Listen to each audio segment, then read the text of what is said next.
Olá, bem-vindos ao podcast Crer para Viver. Esse é nosso 8º episódio.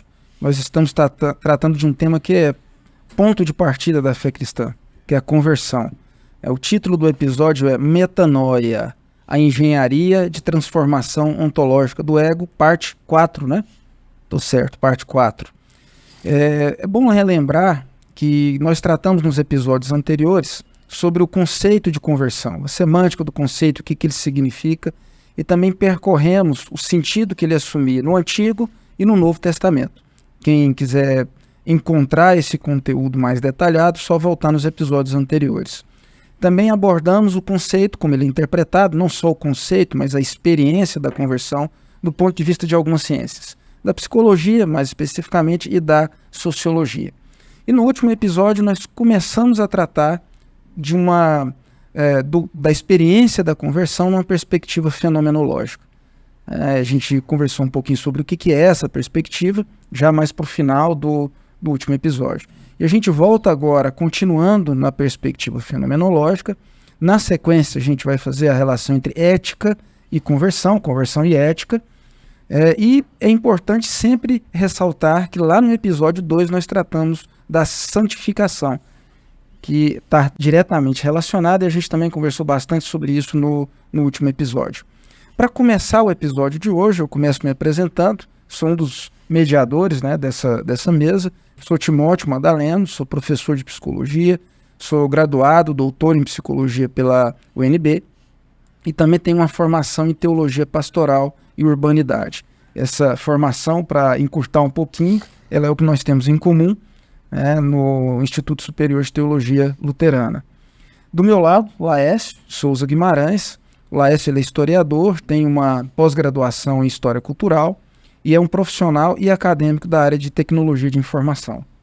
Professor Cláudio Ivan de Oliveira é psicólogo, doutor em Psicologia pela UNB, professor de História e Epistemologia da Psicologia da PUC de Goiás.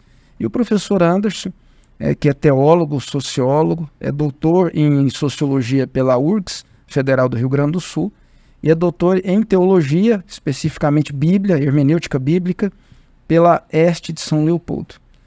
Como ponto de partida, normalmente eu coloco... É uma instituição luterana, a EST de São Leopoldo. Normalmente eu costumo fazer algumas perguntas como norte, né, e como ponto de partida do episódio. Hoje a gente vai começar um pouquinho diferente. Essas perguntas que, na verdade, estão norteando a gente, boa parte delas já foram tratadas nos episódios anteriores, né? Então a gente começa com uma leitura bíblica de Hebreus 5:14. É o nosso ponto de partida. Mas o alimento sólido é para os adultos, os quais, pelo exercício constante, tornaram-se aptos para discernir tanto o bem quanto o mal. De que maneira isso pode ajudar a gente a começar nosso bate-papo? Bem, existem dois conceitos gregos aí. Primeiro, maduros, adultos. Esse é um conceito que no grego se conhece por teleios. E o teleios, ele, via de regra, foi interpretado lá pelo Evangelho de Mateus como sendo sede perfeitos, teleios, como perfeito é o vosso Pai Celeste. Obviamente que o conceito perfeito, teleios, traduzido por perfeito, não pode ser compreendido assim. Perfeição é um conceito que ainda a gente quer trazer para a nossa reflexão aqui no nosso podcast. Entender exatamente essa antropologia da perfeição. Ela fracassou no Ocidente, ela fracassou na filosofia grega, ela fracassou dentro do puritanismo do século XIX, mas existe ainda uma certa teimosia por parte das religiões protestantes evangélicas de levar esse conceito a sério, teleios como perfeição moral. Primeiro que esse conceito não pode ser aplicado ao ser humano, porque nós não sabemos a extensão axiológica de predicados virtuosos que deveriam fazer parte do escopo semântico que pudesse ser colocado o conceito. Então, o que é a semântica do conceito de perfeição? Nós não temos a compreensão do que é. É a ausência, a gente poderia dizer, é a ausência de déficit. Mas como é que a gente sabe que uma realidade chegou à plenitude ou está ainda em ausência, em déficit? Nós não temos. Falta isso, falta aquilo. O que falta? O que é preciso ter e o que não precisa ter? Isso já mostra que há um desconhecimento. Do ponto de vista da antropologia, do conceito, nós não sabemos a extensão, os limites de compreensão hermenêutica que precisa ter, das virtudes que precisa ter, ser incorporadas dentro do escopo desse conceito, que abrange, que preconiza o conceito, do ponto de vista da antropologia e da ética. Então, para o homem esse conceito não cabe. Para Deus, muito menos. Porque é um conceito que, quando a gente fala Deus é perfeito, mas Deus é perfeito. Não. Perfeição é um conceito que foi criado para definir realidades humanas. A Deus não dá para atribuir o conceito de perfeição, porque se Deus cabe dentro do conceito de perfeição, significa que Deus não é infinito. Não há infinidade em Deus. Deus é do tamanho, ele se reduz e se torna do tamanho do conceito. A expressão, a afirmação do Scott Eriúgena, um filósofo do século da Idade Média, diz assim: olha, tentar colocar Deus dentro do conceito significa capturar Deus da sua infinidade para a afinidade humana. Então, Deus está para além, essa é a afirmação do Eriúgena. Deus está para além de todo conceito. Está para além. E outra coisa, se Deus é o totalmente outro, então o conceito de perfeição é um conceito que se encontra inserido dentro da realidade.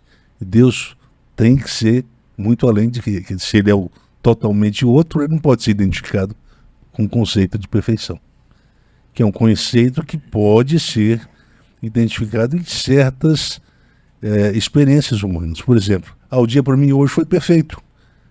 Ele foi um dia pleno? Não, ele me trouxe uma satisfação imensa. Não precisou de muita coisa, mas ele me trouxe. Então, o conceito é de contentamento. Né? Eu tive uma experiência perfeita na minha viagem feita com a minha esposa. Mas foi perfeito o nosso lua de mel. Opa!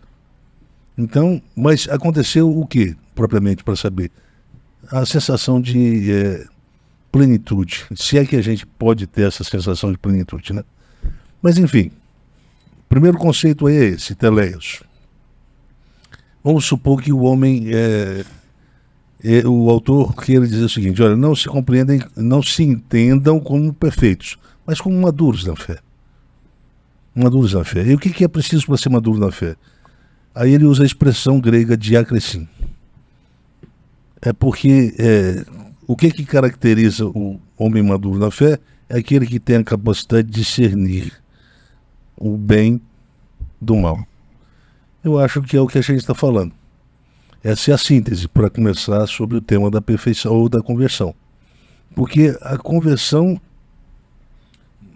ela se tornou necessária porque a nossa liberdade, que é a capacidade, é exatamente a capacidade de fazer a análise sobre as possibilidades escatológicas de cada escolha, que pode ser tanto para o bem quanto para o mal, ela se perdeu. O professor Cláudio falou agora há pouco. O que se preconiza hoje nessa sociedade de liberdade indescritível é uma liberdade sem fronteiras. Que tipo de fronteira? Fronteira ética, fronteira moral. É uma liberdade que pode tudo. Será que esse o conceito é a definição correta que se dá para o conceito de liberdade? Bem, a gente está vendo isso aparecer no cinema, na novela, ou nas novelas, nos seriados, e etc. Fato, inclusive dos púlpitos também, né? Das igrejas, né? Mas expressar de fato o que significa a liberdade, a necessidade de se falar sobre liberdade, quer dizer, todo o Antigo Testamento fala sobre liberdade. A história da salvação do povo de Israel trata o tema da liberdade. Como é que se restaura a liberdade perdida no Éden? Dando a ela a habilidade de pensar a dualidade, o bem e o mal. Não é o que está lá no Pentateuco? Olha, são duas possibilidades. Se você fizer isso, haverá bênção. Se fizer aquilo, haverá maldição. Era preciso restaurar a liberdade. E naquele momento, Deus o faz através de Moisés, instituindo uma lei para organizar a vida social de um povo eleito. Mas o problema é que ali se está tentando recuperar a liberdade. Quando se institucionaliza a lei, tem uma finalidade: organizar socialmente, organizar o povo. Agora somos um povo, temos uma lei. Oba! Sim, mas qual é a finalidade última disso? A cura da liberdade, que sofreu um sangramento. Desde a escolha que o Adão fez por fechar o olho na hora de fazer a escolha, depois disso, o pós-escolha é a liberdade sangrando. É uma liberdade hemorrágica. E, portanto, é uma liberdade que está condenada para a morte. Qualquer processo hemorrágico, né? Quando a pessoa está sofrendo hemorragia e se não consegue estancar a hemorragia, a pessoa vai morrer, o corpo da pessoa vai morrer. Então, se não conseguir estancar o sangramento da liberdade, essa liberdade hemorrágica, que se tornou hemorrágica, a liberdade vai morrer. E como é que a gente faz para recuperar? Porque através da lei nós não tentamos. Conseguiu, o apóstolo Paulo está dizendo, nós tentamos, Moisés tentou, mas não foi. E Jesus fala assim, olha, através da lei vocês se tornaram perniciosos. Vocês usam a lei para matar as pessoas. Vocês usam a lei para oprimir as pessoas. Vinde a mim todos os que estão cansados. De quê? De ser oprimido pela lei dos fariseus. Uma lei que está longe de tentar recuperar a liberdade, que sangra a liberdade hemorrágica. Mas aí o apóstolo Paulo vai nos dar a pista hermenêutica para a gente compreender exatamente qual é a finalidade, por que a metanoia se tornou necessária. Essa é a pergunta, né? Eu acho que então a gente está voltando ao que a gente começou a responder e parou propositalmente Exatamente. No final do último episódio, certo? Exato. Então, posso só repetir aqui a pergunta? Pode. Por que a metanoia, né, a conversão se tornou necessária e o que ela representa de simbólico para a biografia da pessoa humana? Sim. Por que a conversão é necessária? Necessária porque a nossa liberdade se transformou numa liberdade hemorrágica. Se a gente não estancar esse sangue que vem lá de trás, não só a liberdade será uma liberdade morta, mas ela vai condenar o ser humano à morte. Então a conversão é o princípio da cura, do fechamento dessa ferida hemorrágica da liberdade. Eu estou falando dessa linguagem para as pessoas entenderem melhor. Por que a conversão se tornou necessária? Para estancar uma doença incurável que foi instituída, ou que foi colocada no ser humano, afetando diretamente a sua consciência. Consciência que ele usa para estabelecer uma relação de sobriedade com o mundo, com a realidade que está de fora dele. Se ele quer ser sóbrio, e ele precisa ser sóbrio para viver, porque senão ele não sabe fazer escolhas corretas, então a clareza para fazer as escolhas corretas é o uso da liberdade. Isso é liberdade. Eu queria que quem estivesse ouvindo a gente compreendesse isso de uma vez por todas. Não pense que liberdade é o mesmo que livre-arbítrio, são duas coisas diferentes. O próprio Agostinho fez a separação entre libertas e libero-arbítrio. Desculpa que a língua deu amarrada, né? Pois bem, então se tornou necessário por causa disso. Se tornou necessária porque a gente precisou dar um ponto final a um processo. Vamos estancar esse sangue. Sim, e o que significa estancar o sangue? É dividir a história da liberdade entre o antes e o depois. Portanto, é atribuir uma representação simbólica, tanto na vida do indivíduo quanto na vida do coletivo. Porque a igreja é o coletivo do indivíduo. E o apóstolo Paulo diz que a igreja vai ter que se apresentar de forma pura. Igreja aqui no sentido não de uma instituição. O organismo vivo. O organismo vivo de É o todos corpo, os é o corpo. seguidores de Cristo no É o corpo processo. vivo. Aqui nós temos membros do corpo. Aqui nós temos a representação de membros. A minha função aqui é a função de um membro. A do Cláudio é a função de outro membro. Todos nós aqui, você, o Rolaércio, todos aqui representamos uma função do membro. O Marcos representa uma função. E a soma desses membros forma o corpo. E esse corpo tem que ficar o quê? Parado? Não, ele tem que caminhar no mundo. É o que Jesus fez.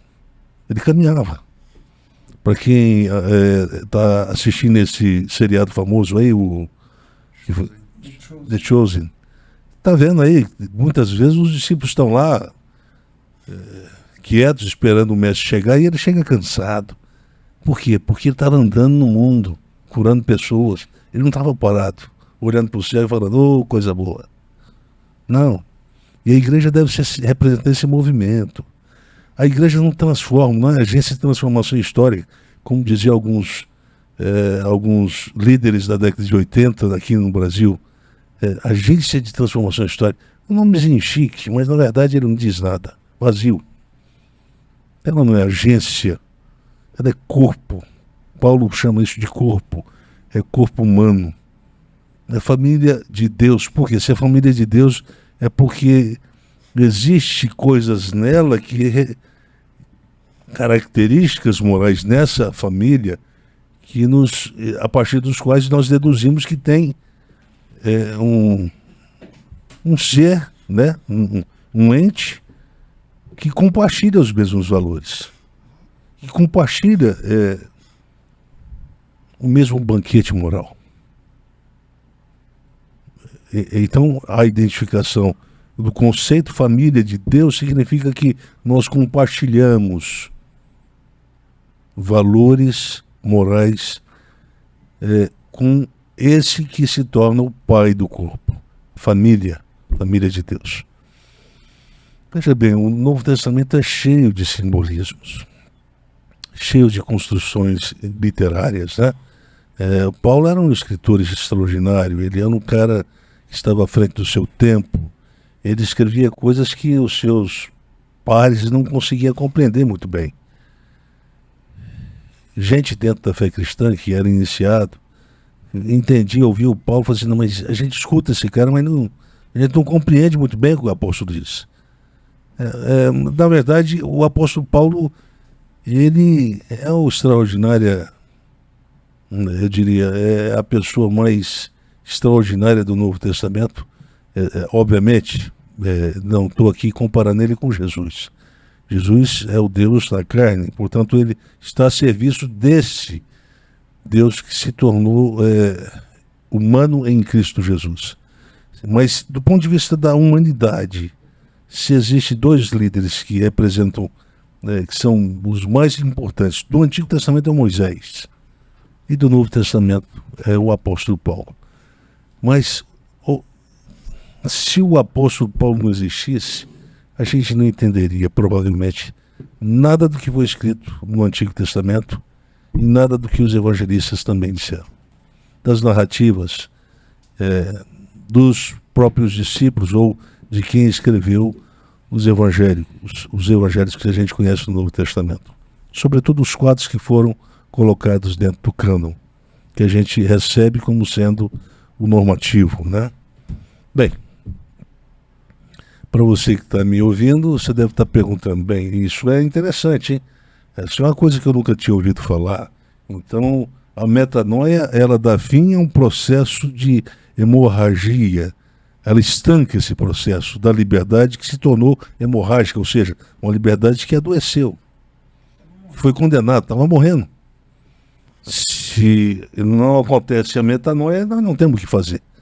Porque a metanoia, qual é o objetivo da metanoia? É recuperar, é curar a liberdade para que daqui para frente, como é que o cristão caminha?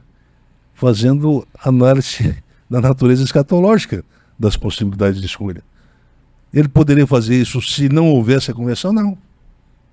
Por quê? Porque ele teria uma liberdade doente. Um ponto muito interessante sobre essa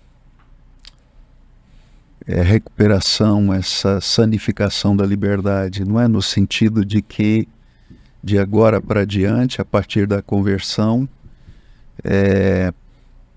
a possibilidade de ponderar consequências das escolhas com a finalidade de preservar a própria saúde, não é?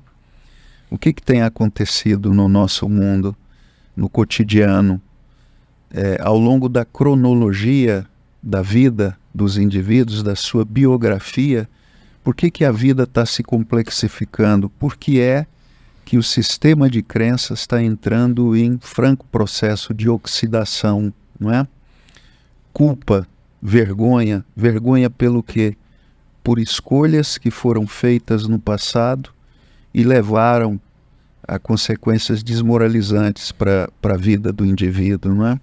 Então veja só como a fé cristã está falando exatamente do cotidiano, da preservação da nossa saúde, não é?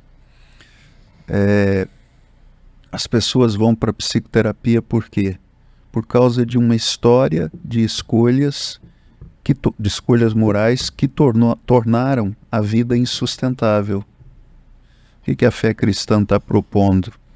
Está propondo uma liberdade que opera de forma ponderativa num cenário que orienta o que são boas e o que são más escolhas. Com que finalidade? A preservação da saúde do indivíduo. Portanto, tudo que você está falando aí tem uma desembocadura absolutamente relevante do ponto de vista de como é que nós vivemos o cotidiano. Qual é o nome do nosso podcast? Crer para viver. A fé cristã está falando de vida como ela opera no cotidiano, não é? E como o que o Cristo então está falando? O que o Paulo está falando? Como é que a gente vive de forma saudável? O tema da liberdade que você está trazendo é exatamente esse, não é? Como é que a gente, ao longo da cronologia da nossa biografia, como é que a gente evita a oxidação e procura estabelecer a alcalinização do nosso sistema de crença? Isto é, devemos construir uma vida para ficar de pé. E à medida que as pessoas fazem escolhas morais equivocadas, elas estão construindo uma vida para cair, que tem a fragilidade de um copo de cristal. Portanto, nós estamos dialogando com o cotidiano das pessoas. A fé cristã dialoga com o cotidiano das pessoas. Hoje, exatamente hoje, não é? Não há nada de anacrônico na fé cristã. Vida em abundância, né? O valor terapêutico da fé. Uhum. Isso está em Jung? Não. Acho que não. Então, Jung viu terapêutico onde não havia terapêutico, né? Veja que detalhe interessante. O conceito de liberdade não aparece em Jung.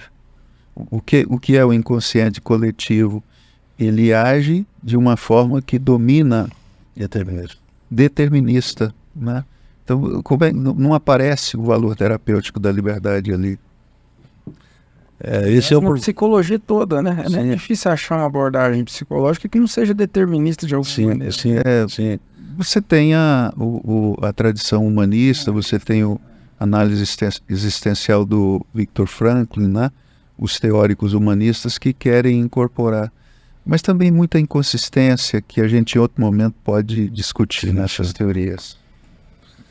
Pois bem, para quem está nos acompanhando, lembra que esse valor simbólico que representa a metanoia, ele define um antes e um depois de uma biografia, né? E, portanto, o autor de Hebreus, Ele está falando de um depois da biografia que sofre o impacto da metanoia. Depois que a biografia sofre esse impacto, então o que acontece? Acontece a irrupção de uma nova criação. Veja bem como é que é interessante isso aqui, né? Kaine kitsis é a expressão no grego, nova criação. A nova criação tem a ver com o Deus da criação, né? Veja bem que nós temos uma criação, a criação do homem no Gênesis, mas um homem que perdeu a sua vitalidade. Aí no Novo Testamento Paulo diz, olha, pela obediência do segundo Adão, uma nova criação emerge do buraco que tinha sido sepultado a humanidade. Nova criação. Tem a ver com desperta, ó tu que dormes, levanta e Cristo te iluminará. Termo que o Paulo usa em uma de suas epístolas, né? Ou seja, essa ideia de o que foi até agora, isso não tem mais importância. Porque o passado, ela exerce, o passado biográfico das pessoas geralmente está associado à formação de processos psicopatológicos. Sobretudo aqueles no qual tem uma alta carga de vergonha e de culpa, né? Eu lembro que uma vez eu assisti um filme, não lembro mais o título do filme, é que passou o filme todo a gente tentando entender qual era o significado do filme. O significado do filme era que o irmão mais velho se sentiu responsável pela morte do irmão mais novo. A vida de Charlie. Exatamente. E a culpa produziu uma psicopatologia, porque ele começou a dialogar e a brincar com o seu irmão praticamente todo o filme. A culpa produziu aquela experiência alucinógena. O irmão morto, né? O irmão morto. Ele trouxe o irmão morto para a vida. Ele se desconectou da vida real e criou uma vida paralela, no qual a ausência dele desse mundo real foi restabelecida no mundo que é o contra-real. E assim o Cláudio já teve um paciente que passou por uma experiência complicada e que produziu essa divisão. Uma experiência que produziu a culpa, a vergonha, e que produziu desconexões posteriores. Possibilidades de não se identificar exatamente se ele era isso ou se era aquilo. O que ele era depois dessa experiência. Ele perdeu essa capacidade de entender, de enxergar, de diferenciar uma coisa da outra. E veja bem que parece que sempre está associado uma coisa a outra. Sempre que a gente fala de liberdade, a gente tem que entender a liberdade como uma espécie de instrumento ético da consciência.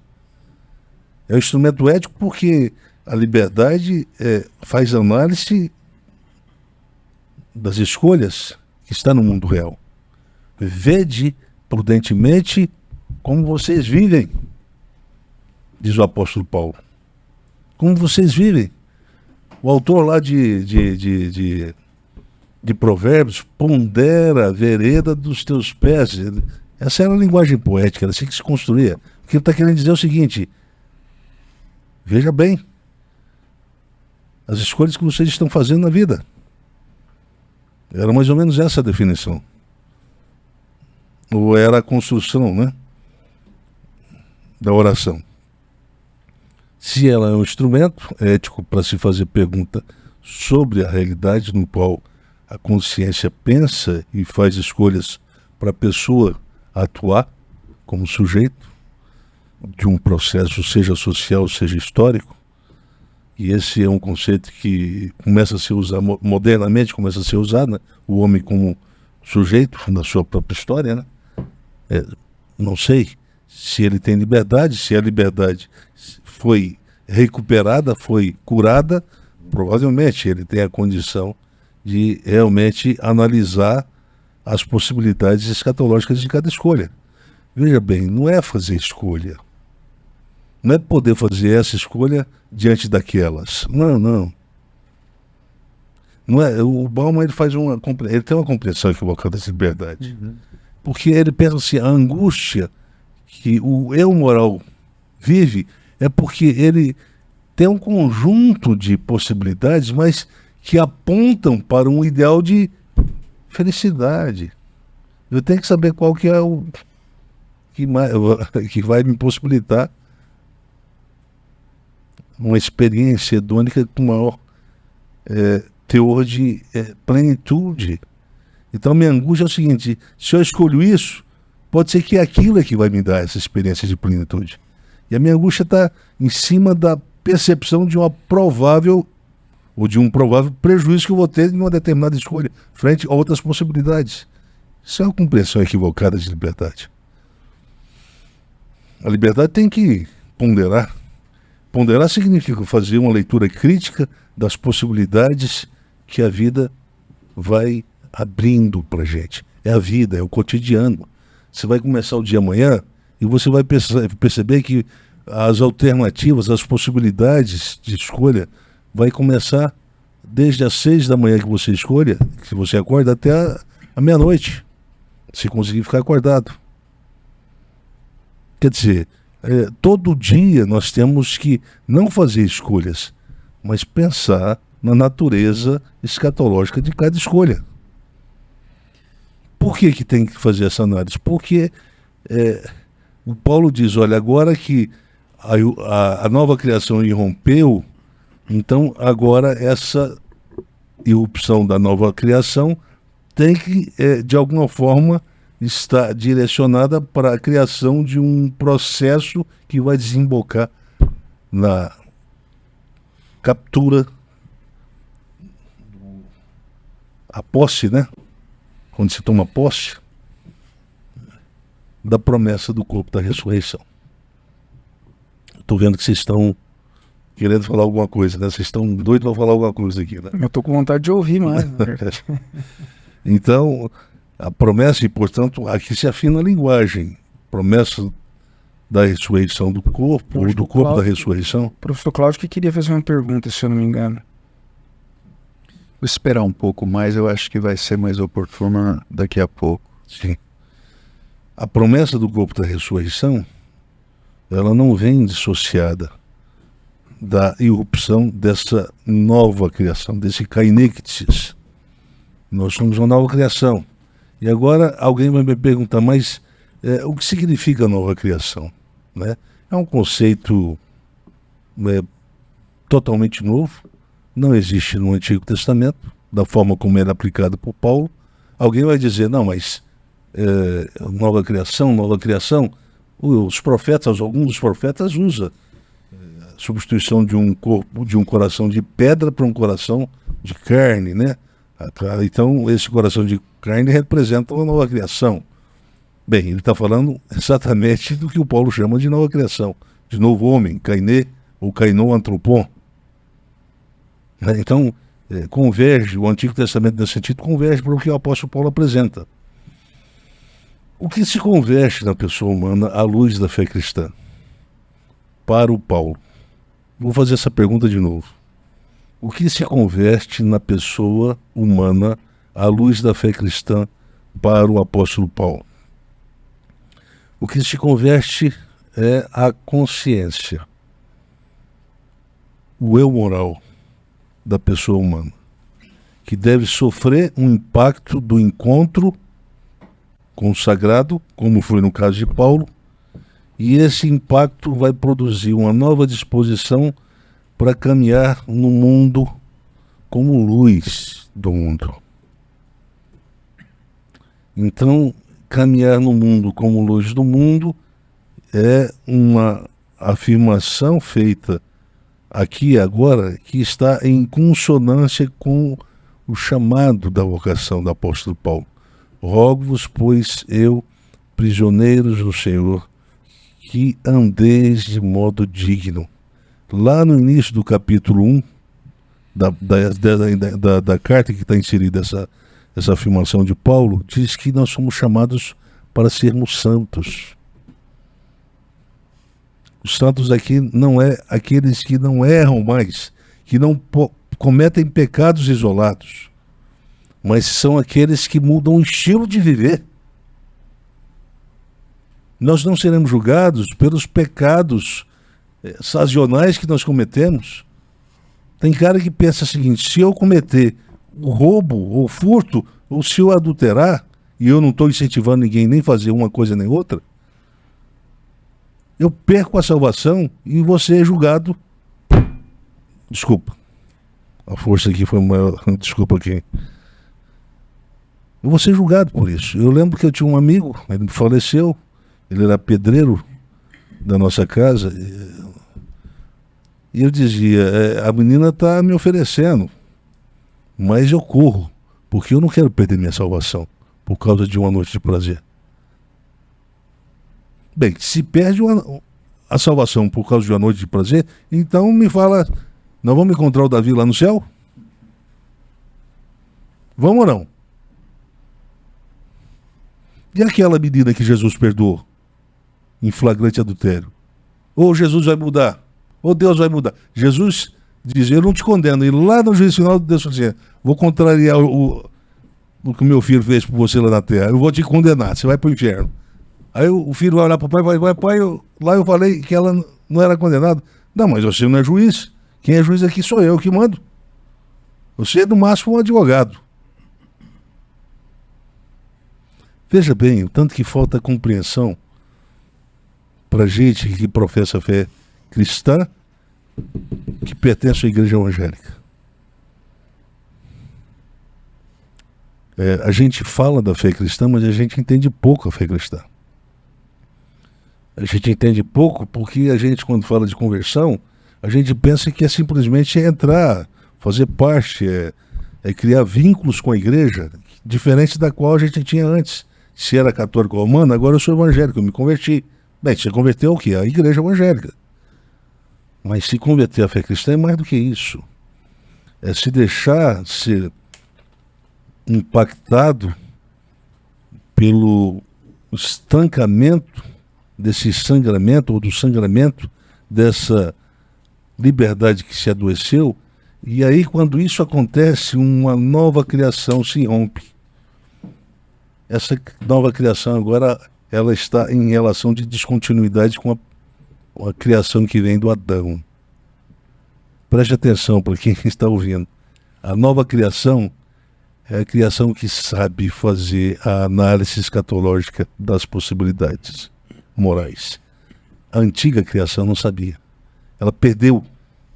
Nem pela lei ela se compreendeu, restituída na sua capacidade de recuperar isso aí. E, portanto, quando se fala de Kainé Antropon, ou Kainon Antropon, o novo homem, se fala de um novo homem por quê? Porque agora ele tem uma condição que ele perdeu.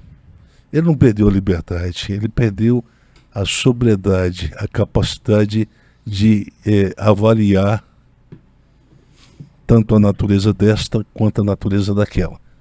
É o texto que o professor Timóteo começou lendo para a gente no início desse episódio. O homem maduro é aquele que sabe discernir. O homem maduro, o novo homem, ele sabe discernir o bem e o mal. Porque ele faz parte dessa nova criação agora.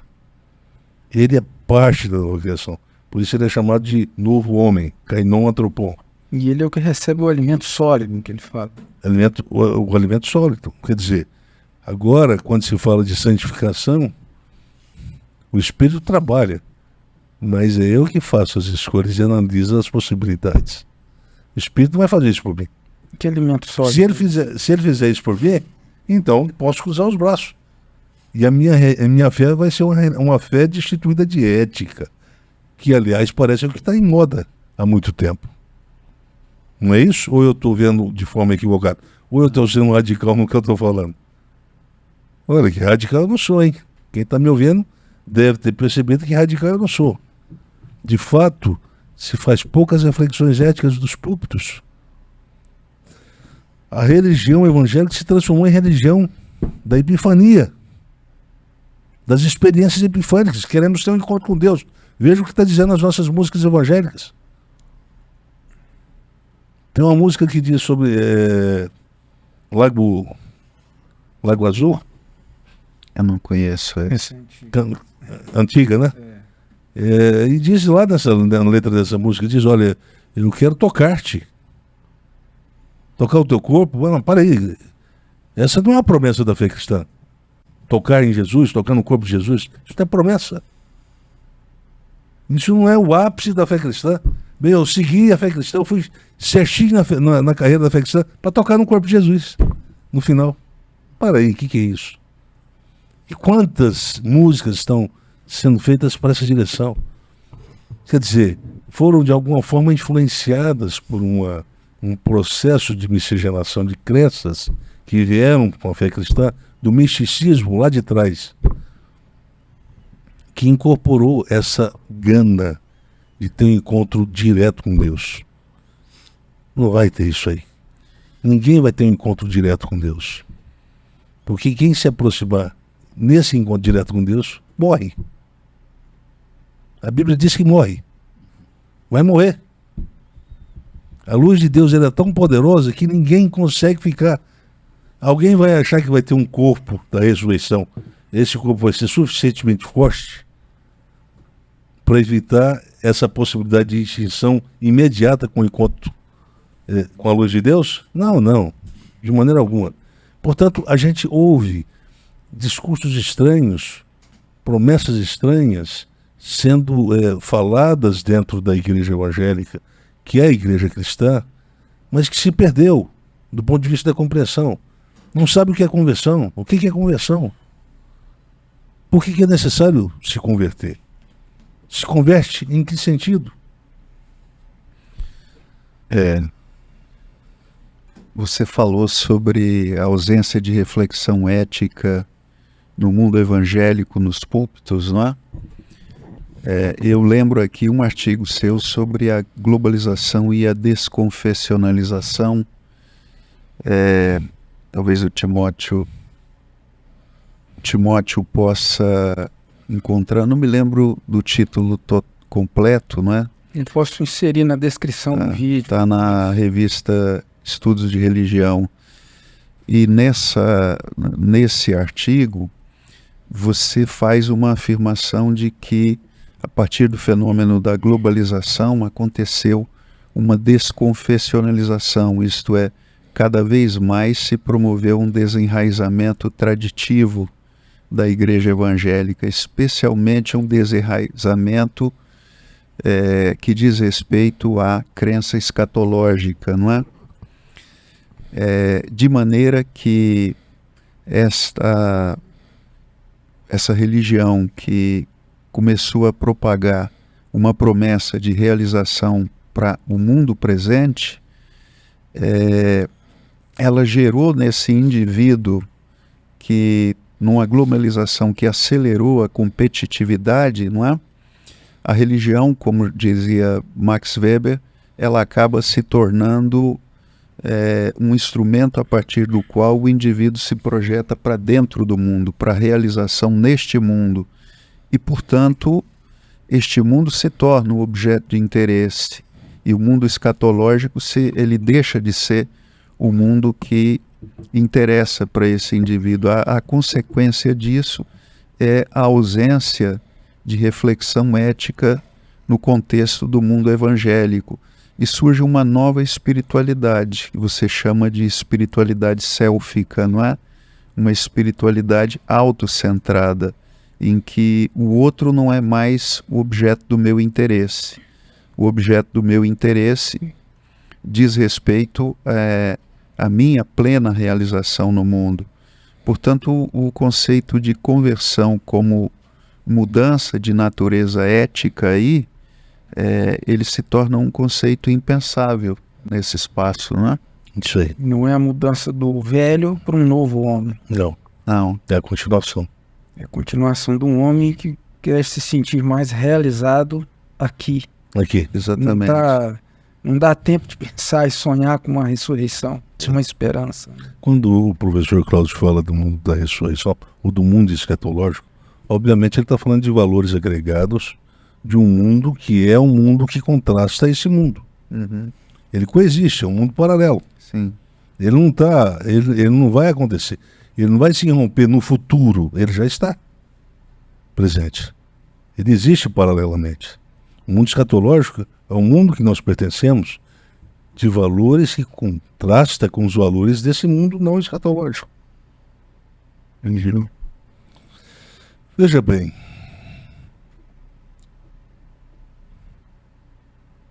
o que a conversão implica como experiência fundacional da vida cristã,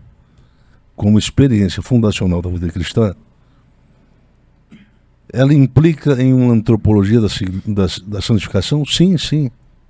Porque vamos imaginar uma liberdade que foi colocada na UTI para ser estancada a sua hemorragia. Bem, a gente consegue estancar com um processo inicial da conversão.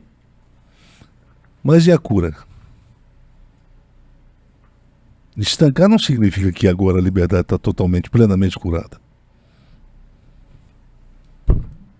O homem maduro. É lá que a gente tem que chegar. É esse homem que é o homem da cura total.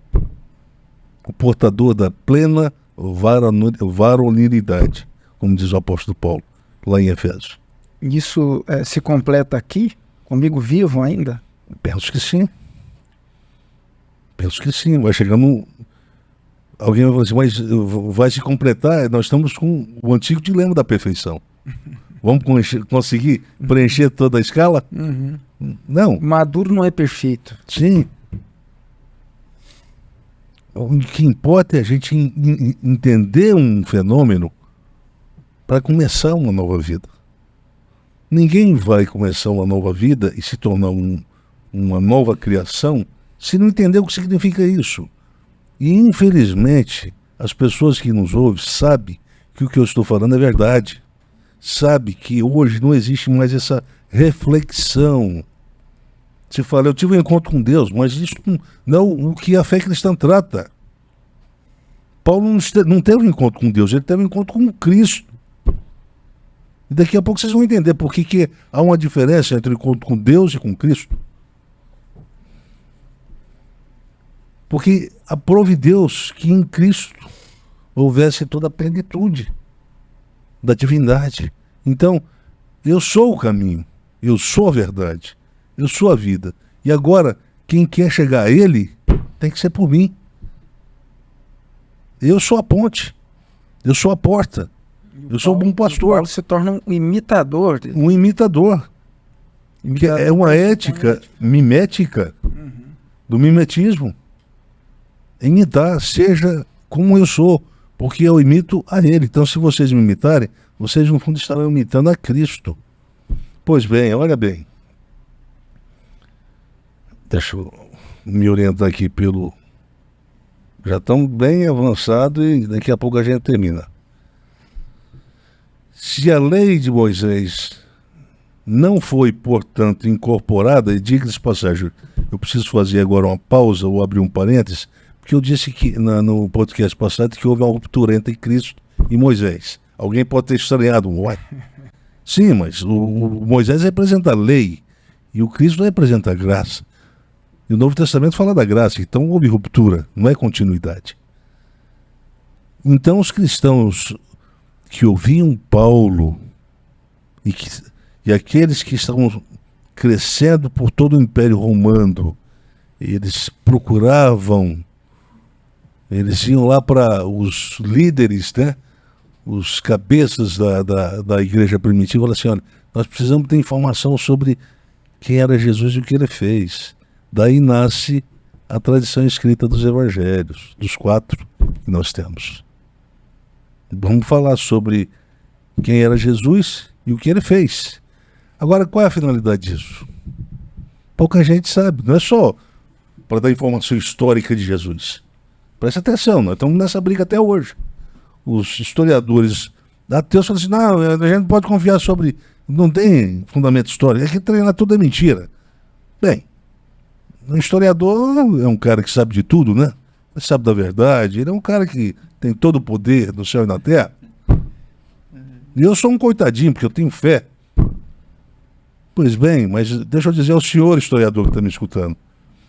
O Novo Testamento, os 4 evangelhos que foram escritos no Novo Testamento, não era para dar fundamentação histórica somente à irrupção da história, ao processo salvífico, ou à salvação humana por meio de Jesus Cristo. Não. Era para dar orientação para um povo que estava crescendo por todo o Império Romano. Orientação moral, orientação axiológica. Precisamos saber exatamente o que Jesus fez para a gente imitar e fazer a mesma coisa. Precisamos ver o que Jesus pregou para entender o que a gente precisa fazer de igual. É por isso que foram escritos. E eles tiveram dificuldade de entender. Aí vem o apóstolo Paulo para fazer a interpretação mais imediata que nós temos do que Jesus ensinou. E aí não tem jeito, né?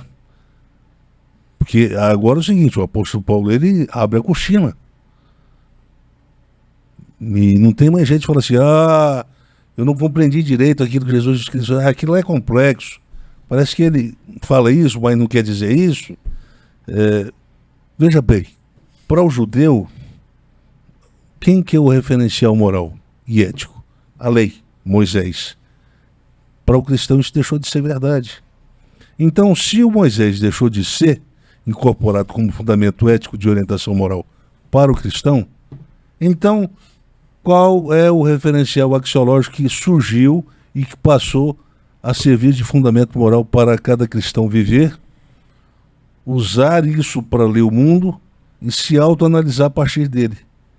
Aqui eu estou te perguntando sobre qual o referencial que não seja a lei de Moisés, que emerge. Agora é o seguinte, não é lei, não é normatividade legal, é normatividade axiológica. Há uma diferença entre moral e lei, entre valor e lei. Moisés já não é quem mais nós seguimos, os cristãos pensavam. A lei de Moisés não tem mais relevância. Dá informação sobre Jesus, porque a gente precisa viver como ele viveu, porque a gente não segue mais o Moisés, a lei de Moisés.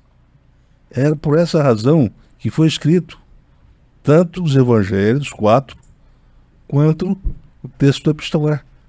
Atos dos Apóstolos não tem a intenção de falar dos apóstolos, mas mostrar que era Paulo. Introduzir o Paulo como o principal intérprete da fé cristã no Novo Testamento. O principal. Não estou falando o único, mas o principal.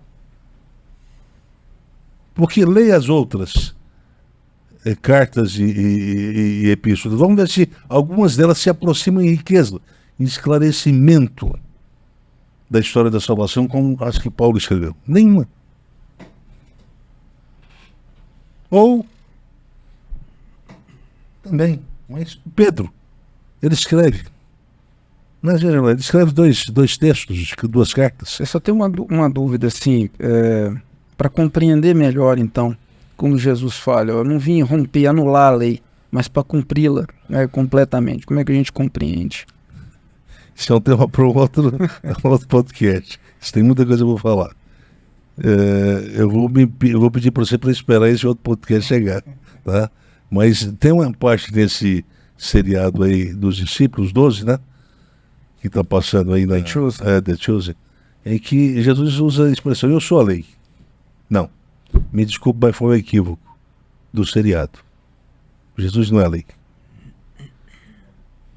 Porque o valor principal da fé cristã é o amor. Ama teu próximo como a ti mesmo. O Paulo diz que fazendo isso, você cumpre todo o restante. Quando Jesus quer falar sobre a lei, ele não fala sobre amar a Deus sobre todas as coisas. Ele fala sobre amar o teu próximo como a ti mesmo. E aí ele dá o exemplo do bom samaritano. E lá no Evangelho de João, quando ele está falando assim, um novo mandamento, mas ali tem que ser traduzido com certas restrições, porque o mandamento ali não é a lei mosaica, no sentido de Moisés, dado por Moisés. Uma nova lei vos dou, um novo mandamento, que ameis uns aos outros, assim como eu vos amei. Uma diferença, né? Porque lá no Deuteronômio está dizendo, ame o teu próximo como a ti mesmo. Jesus está dizendo, não ame o teu próximo como a ti mesmo. Ame o teu próximo como eu te amei. Porque a gente estabelece fronteiras morais para estabelecer limite de ajuda ao próximo. Ele amou mais o outro do que ele próprio. Porque Sim. ele entrega tudo. Jesus, amar o próximo como eu, significa entregar a própria vida, se necessário for, pelo próximo. Não é esse o limite que o Deuteronômio está falando para estabelecer. Entregue a própria vida, se for necessário, pelo outro. Não, ama teu próximo como a ti mesmo. Esse é o limite. Não vai além. Não entregar a própria vida. Opa! Se a gente vivesse assim, como é que seria o mundo? Haveria capitalismo, socialismo? Haveria esquerda e direita? Não haveria nem briga de vizinho. Então não haveria nem briga de vizinho. Quer dizer, então por que nós estamos vendo uma sociedade se enfermar cada vez mais? A ausência de compreensão da fé cristã. Pessoas indo para psiquiatras dependendo de ansiolíticos cada vez mais, porque tem medo do futuro o tempo todo. Vivem sem esperança.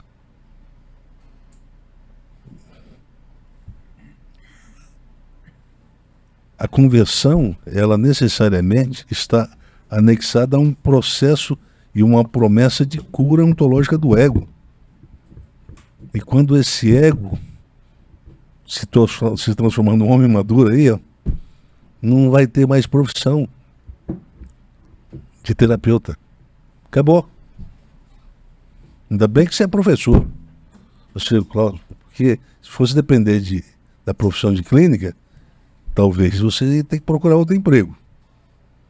Quando a irrupção desse homem maduro, quando ele cai dentro do processo da história, da vida, da realidade humana. Mas por que a gente então está vivendo esse drama de acompanhar e de fazer parte de um processo que está levando todos e a tudo para a doença? A sociedade da doença. É a sociedade patonormativa. É a sociedade que não só é geradora de doença, como condena a viver sem estar doente. É obrigação ser doente para fazer parte dessa sociedade. É como diz lá o Jung. Lembrei dele. Me mostra a unção para me adoecer esse desgraçado. Desculpa aqui para a expressão. É uma sociedade que precisa adoecer todo mundo. É proibido ser são numa sociedade dessa. E a gente está aceitando. E como é que uma sociedade se enferma? Cada vez mais quanto mais a gente cria leis, são leis para cessear, as leis são criadas para privar o ser humano de fazer uso sóbrio da própria capacidade ponderativa. E aqui eu estou falando da liberdade. O que a gente precisa é ter senso de justiça. O que a gente precisa é cultivar um horizonte de valores pautado nesse senso da justiça. Se você ama o teu próximo, então você vai evitar de fazer contra ele tudo aquilo que você não desejaria que ele fizesse contra você. Então nós temos uma linha limite que estanca todo o processo patogênico de adoecimento dos processos de interação da pessoa que interage, do interagente. Aí nós estancamos. Bem, seria bom se todo mundo passasse a praticar isso da noite para o dia, mas eu sei que isso não vai acontecer. E aí que entra a relação entre o processo de conversão e o da santificação. Santificação. São dois temas que estão, eu diria, fora de uso das igrejas evangélicas. Se fala muito pouco sobre conversão e se fala menos ainda de santificação. Mas nos encontros pentecostais, os caras estão dizendo: Jesus está voltando, você está preparado? Como assim está preparado? Não, você faz parte da igreja ou você está afastado da igreja? Ah, bom. Agora, a igreja é que santifica a pessoa. É a igreja pentecostal que vai santificar. Não é mais o Espírito Santo. E o esforço ponderativo da minha liberdade em analisar a natureza de cada escolha e saber fazer a escolha correta. Não é mais isso. Agora eu preciso estar vinculado à igreja, e não que eu seja contra isso, porque eu também faço parte da igreja. Agora, isso não é determinante. No Novo Testamento isso não é determinante. Pois bem, então avançando um pouco mais. Alguém ia fazer uma pergunta, cara. Você tem falado sobre sobriedade, não é? E eu me lembrei agora novamente daquele artigo seu que é a insustentabilidade da vida humana num mundo sem fé. E ali você diz que nessa civilização do medo, que é também civilização da morte, o capital da sobriedade seria cada vez mais reduzido na vida dos indivíduos, não é? O que é essa civilização do medo? É aquela na qual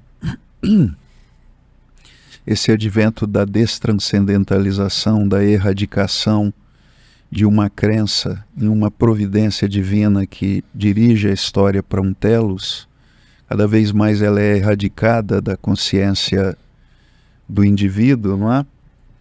Uma consciência destranscendentalizada. Então, cada vez mais o futuro é projetado com medo. E se o futuro é projetado com medo, com a incerteza,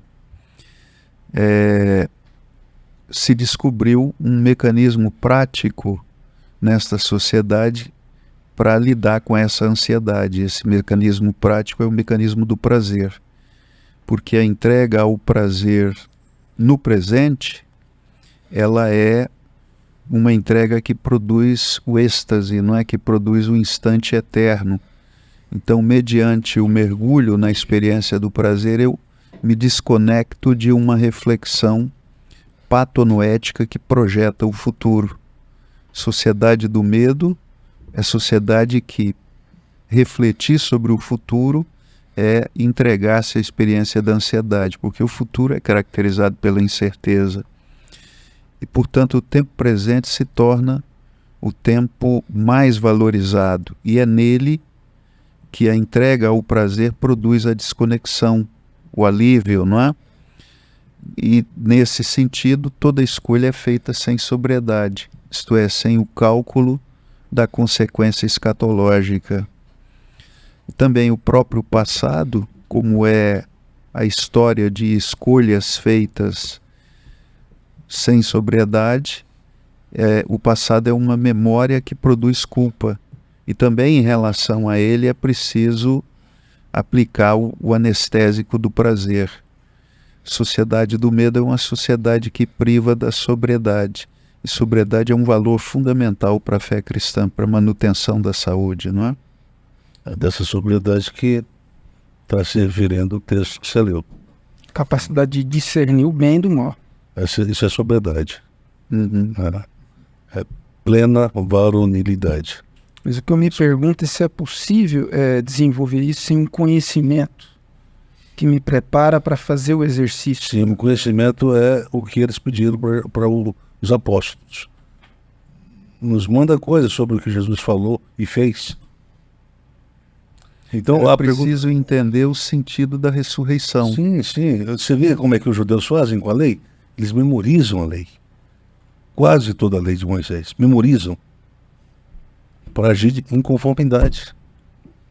O que a gente tem que fazer os cristãos? Fala assim, olha, escreve sobre Jesus, como ele viveu e o que ele ensinou. Por quê?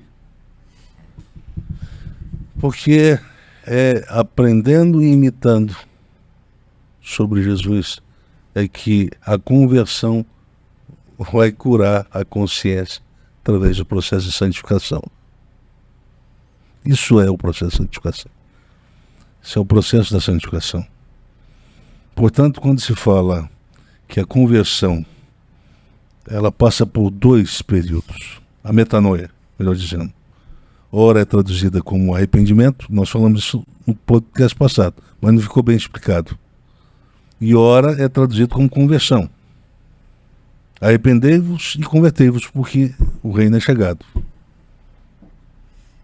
Do que nós devemos nos arrepender e para que se deve converter?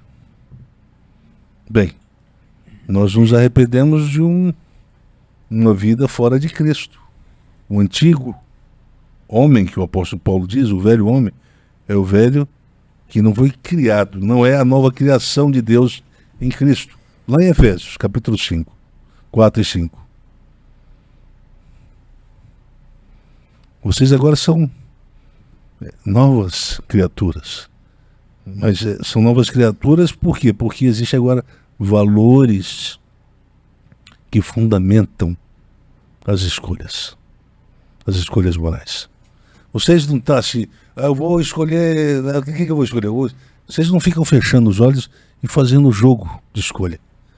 Agora vocês têm valores que vão fundamentar, servir de fundamento. Você quer construir uma casa? Então começa pelo fundamento. Como é que se fundamenta a construção da vida cristã? Por valores. Aqueles que eu falei no mês passado. Pois bem, mas esses valores estão presentes no antigo homem? Não. Estão presentes no Jesus Cristo. Esses valores são verdade, justiça e bondade? E bondade. Assim, isso já aponta para o que a gente Sim. vai fazer depois. Sim. Então, o capítulo 4 de Efésios começa dizendo: vocês têm que se revestir do novo homem criado segundo Deus, em justiça, retidão e verdade. Então, ele está falando do novo homem criado em Cristo. Então, a gente não só se arrepende, o arrependimento aqui não é de pecados que eu cometi na adolescência. Presta atenção, pois isso gera culpa, isso gera vergonha. Tantas pessoas estão adoecidas por causa disso, não interessa o que você fez ou deixou de fazer. É o estilo de vida que você teve. É disso que a fé cristã fala. É do velho homem.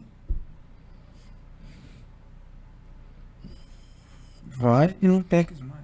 É do velho estilo de vida, cara. É disso que a gente tem que... é disso que a gente tem que... Eu vivi como um louco. Eu atropelava tudo e a todos. Transgredir ou me viver sob o controle da racionalidade transgressora é o meu estilo de vida preferido. E esse transgride não é só com sexo desenfreado, é com tudo. É um motoqueiro que não consegue dirigir corretamente no trânsito. O tempo todo ele passa com um sinal vermelho e ele sabe que ele está errado, mas faz. E tem muito evangélico motoqueiro que faz isso. E está no culto celebrando a Deus no domingo. E tantos outros. Eu não tô pregando um novo legalismo. É respeito. É a partir do princípio de justiça. Se existe um farol vermelho, é para ser obedecido. Porque se eu não obedecer, eu posso causar acidente e danificar terceiros. Faça para o outro aquilo que gostaria de fazer. Esse é o princípio. É a definição de justiça. Que tal você passar e ele te atropelar e você morrer? Ou um filho seu morrer? Vai ser legal? Não. Então não faça isso. Esse estilo de vida pertence ao antigo homem. O novo não. É para isso. Paulo está dizendo, se converte para um novo homem, criado, segundo Deus, a imagem de quem? De Cristo Jesus. O Paulo está falando lá em Efésios capítulo 4, entrando depois no capítulo 5. E o que é velho homem e o que é novo homem? Dois estilos de vida que são fundamentados por valores, que são valores contrastantes. Portanto, a conversão dá o corte nisso, no mundo de valores. Aquilo que era, né? É o que o Paulo diz lá, olha, ele morreu para que vocês não vivam mais para si mesmos, mas para aquele que por vocês morreu e ressuscitou. Ele diz também que agora tudo se fez novo. As coisas velhas se passaram. Que coisas velhas são essas? São os pecados cometidos? Não. É o estilo de vida que se elegeu para se viver sob o domínio dessa racionalidade transgressora. Não habitualmente, não episodicamente, mas habitualmente. Eu acordo com vontade de transgredir e durmo com vontade de transgredir. Durmo planejando novas transgressões para o dia seguinte. É desse estilo de vida irresponsável que caminha o tempo todo sob o apagão da justiça, da verdade e da bondade. É que boa parte desses que são considerados desconvertidos fazem parte. É desse mundo que eles fazem parte. Pois bem, dito tudo isso, nós terminamos. E a pergunta que fica para ser trabalhada no próximo podcast é: que valores são esses? Que valores fundadores devem configurar a estrutura axiológica desse novo modo de viver do ego, da consciência, e servir de nova bússola moral para a operacionalização ética do novo homem, do grego kaino antropon, em sua inserção no mundo da vida. Eu estou dentro do mundo da vida, então eu tenho que saber como é que eu tenho que viver dentro dele, com nova criação, com um novo homem. Então, que estilo de ética, estilo de vida que eu tenho que apresentar? É o que está querendo dizer aqui. Eu nasci de novo? Nasci. Então, a conversão, eu me arrependi, ou seja, eu não quero mais viver aquele estilo de vida, não é cometer aqueles pecadinhos A, B ou C. Mas não quero seguir naquela rota, eu não quero seguir mais. É esse arrependimento que aparece no Novo Testamento. Arrependei-vos e convertei-vos. Arrepender é aquela sensação de que eu não consigo mais me adaptar àquele mundo, àquele estilo de vida antigo. Isso é o arrependimento. E se isso acontece, então agora eu quero entrar com força para esse novo estilo de vida. E o que é a minha bússola nesse novo estilo de vida, nesse novo homem? É o Jesus. Sede meus imitadores, como eu sou de Cristo. Olha, isso é muito difícil de compreender? Não é tão difícil. E olha que eu não aprofundei muito o tema. Para não deixar quem está ouvindo a gente embaraçado. Pô, mas é muito complicado, é muito profundo tudo que ele disse. Não, para não chegar a isso, então eu tive que ser um pouco superficial. O fato que eu estou tentando me limitar do ponto de vista da linguagem, do uso da linguagem, para você que está me vendo e ouvindo no podcast, entender que é um esforço da nossa parte de fazer com que a fé cristã seja compreendida por você. E sendo compreendida, você seja iluminada pela fé cristã. Tenha a sua liberdade recuperada, curada, para começar uma nova forma de viver.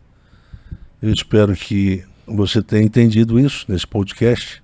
E aqui, então, eu finalizo e deixo para os outros, né, que participaram muito comedidamente, né, da minha fala hoje. Hoje, novamente, eu fui o mais guloso aqui da mesa, né? Então, eu quero... A gente fica mais calado é porque a gente está aprendendo.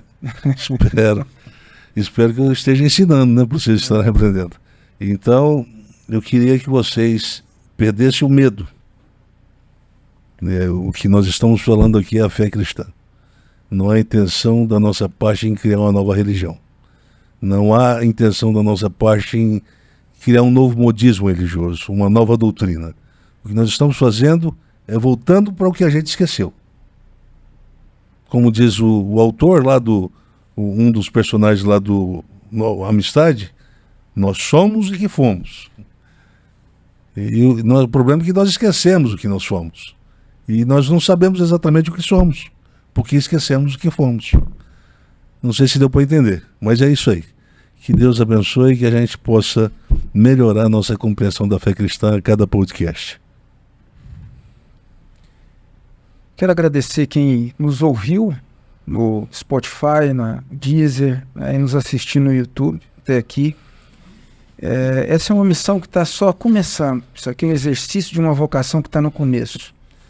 Nós fazemos isso acreditando que existe um movimento para além do nosso esforço, para atingir a consciência de cada um. E aí é importante ressaltar, nós não temos uma finalidade lucrativa aqui. A gente não tem interesse em monetizar e ganhar dinheiro com isso. Mas nós temos interesse em fazer essa pregação chegar, esse esclarecimento, essa luz do que nós somos, do que nós fomos lá atrás, do que foi ensinado no modelo do Cristo, para o máximo de pessoas possível. E se você entende que isso faz sentido, nós estamos pedindo para você curtir, compartilhar com o máximo de pessoas que você puder. Esse é o nosso objetivo. Como nós fizemos em episódios anteriores, eu acho que nos 2 últimos nós acabamos não fazendo, eu queria encerrar da maneira como nós começamos lá atrás. Eu lembro que a gente fez os 2, 3 primeiros episódios, né? Eu queria pedir para um de vocês fazer uma oração para encerrar o nosso episódio de hoje. Entre vocês os 4? Sim. Eu vou me excetuar desse. Eu vou pedir o Laércio, que ainda não orou por nós. Acho que eu vou deixar. A garganta sentiu o ar-condicionado. Tudo bem. Pastor Cláudio, por favor.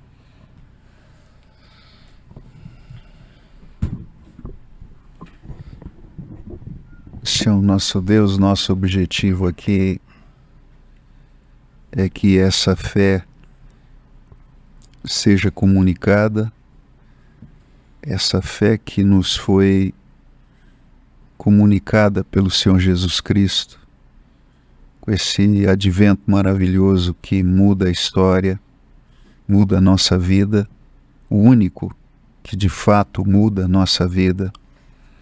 Quero pedir ao Senhor que Teu Espírito Santo traga luz. Muitas pessoas vão ouvir e eu peço que luz seja trazida para a vida, para que mudanças aconteçam. O objetivo é salvar, o objetivo é que se entenda que o Evangelho é poder de Deus para produzir vida. E é isso que nós queremos. Nós temos uma imagem de águas amarelas em que peixes estão morrendo, estão doentes. Eu peço ao Senhor que essa rede que nós estamos jogando, ela traga, Senhor, muitos peixes para águas que estão limpas, tem oxigênio da esperança, oxigênio da verdade, da luz. O Senhor que é a verdadeira luz que ilumina todo homem e nos dá alegria para viver num mundo ameaçador, muito complicado, muito um poder de nos adoecer. Mas com essa fé, Senhor, com essa confiança no Senhor, nós podemos viver com alegria. E eu peço que seja assim pelos que nos ouvem, Senhor, que essa obra seja realizada, Papai, mas nós não podemos fazer nada. É o Senhor que faz. Amém. Amém. Até o próximo episódio.